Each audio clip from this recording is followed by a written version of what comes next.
जमाना था जहाँ के नियम कायदे कानून कुछ अलग होते थे। इस जेल के कैदी डेली अपने घर से बस्ता टांग के यहाँ पे आते हैं दिहाड़ी करने। कई माँ बाप उनके बच्चों को खुद इस जेल में फेंक के जाते हैं ताकि उनका बच्चा जिंदगी में एक सक्सेसफुल दिहाड़ बन सके। दरिंदे रोक दे बच्चा। मैं अपनी दिहाड़ी करने वैन से जाता था। हमारी वैन वाले ड्राइवर का नाम था भैया जी और उसकी वैन का नाम था मैजिक, जिसका हर दूसरे दिन टायर पंचर हो जाता था। बच्चे लोग स्कूल जाके पढ़ना सीखे ना सीखे टायर पंचर बनाना जरूर सीख जाते थे। लेकिन भैया जी से मेरा अलग अटैचमेंट था। उनसे मेरे को दिल से नफरत थी। ये आदमी सुबह 5 बजे आके मेरे घर के सामने हॉर्न बजाता था। अरे भैयू, ओए भैयू, जल्दी से तैयार हो जा बेटा, 5 मिनट में निकलना है फटाफट। 9 बजे का स्कूल है यार हमारा। लेकिन ये आदमी सुबह सबसे पहले आके मेरे को लेता था। उसके बाद हम 3-4 घंटे पूरे शहर भ्रमण पे निकलते थे। शहर के पूरे आखिरी कोने से बच्चे ले लेके आता था ये आदमी। जहाँ पे वैन जा भी नहीं सकती उधर कूदा के ले जाता था ये, और फिर टायर पंचर हो जाते थे। शाम पड़े वापस से हमको घर छोड़ के आता था ये। जिंदगी बर्बाद कर दी थी भैया जी ने मेरी। सबसे पहले लेते थे और सबसे आखिर में छोड़ते थे। लेकिन मैं फिर भी उसी वैन में जाता था क्योंकि चमेली भी हमारी वैन में आती थी। और बात यह है कि वो मेरे पास ही बैठती थी, मतलब मजबूरन। उसके पास और कोई ऑप्शन ही नहीं बचता था और मैं बचाता भी नहीं था। मैं घर पे जाते से जो 2-3 घंटे मेरे को सोने के लिए मिलते थे उसमें सोता नहीं था और मैं प्लानिंग करता था कि कैसे चमेली सिर्फ मेरे पास बैठे। चमेली सबसे आखिर में आती थी और मैं सबसे पहले सुनसान वैन में चढ़ के बस्ता अपने पास में रख के और फसर के सो जाता था।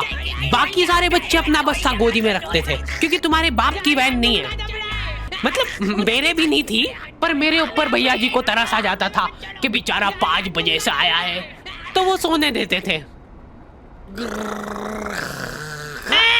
अरे कैसे चला रहा है ये गाड़ी? रुक जा, गाड़ी चलाना नहीं आती क्या तेको? आदमी इतना तभी चिढ़ता है जब उसकी जिंदगी में कोई लड़की ना हो। नहीं है ना? नहीं, मैं समझ सकता हूँ लड़की ना होने का दुख दर्द। मैं भी किसी जमाने में लड़कियों की तलाश में गली मोहल्ले भटकता था।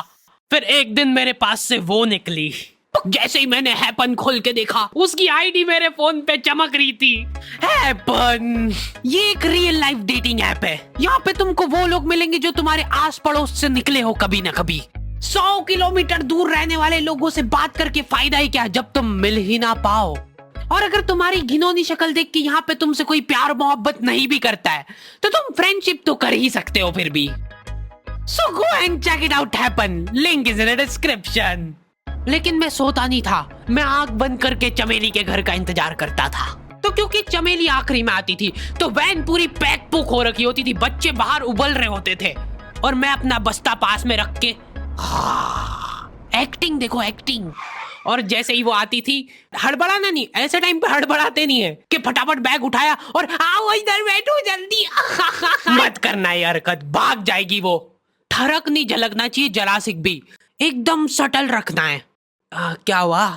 और कहीं जगह नहीं है क्या? तेरे मुंह में मूत दूंगा मैं। अच्छा ठीक है, इधर ही बैठ जाओ। देख रहे हो एक्टिंग देखो तुम लौंडे की।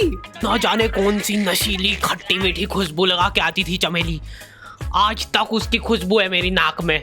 मैं वो खुशबू का पूरा मजा ले ही रहा होता हूँ, इतने में एकदम भभका बास आती है निकाह से। जैसे ही मैं बाहर झांकता हूँ, मरा हुआ कुत्ता पड़ा है वहाँ पे। एक काली कार सूख करके निकली और मेरे बच्चे को मार दिया।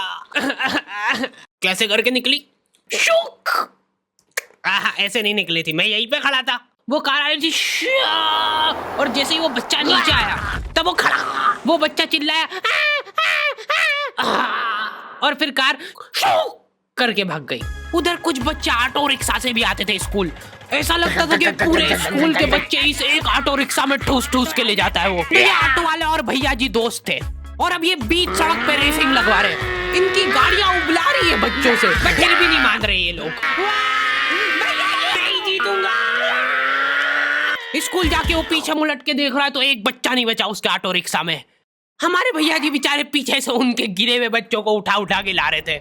ये सब हरकतें करके हम लोग जैसे तैसे कैद खाना पहुंच जाते हैं। सुबह 5 बजे से निकलने के बावजूद हम लोग लेट पहुंच रहे हैं। वहाँ पे पहुंच के हमने देखा कि 4 लौंडे मरे हुए पड़े हैं। जिनको डॉन ने मारा है। डॉन हमारे स्कूल की इंचार्ज थी। डॉन का कद छोटा था और पेट मोटा था, और आश्चर्य की बात यह है कि समय के साथ उसकी हाइट कम हो रही थी। मतलब बड़े नहीं बड़े वो चलता है एक बार को, पर इसकी कम हो रही थी।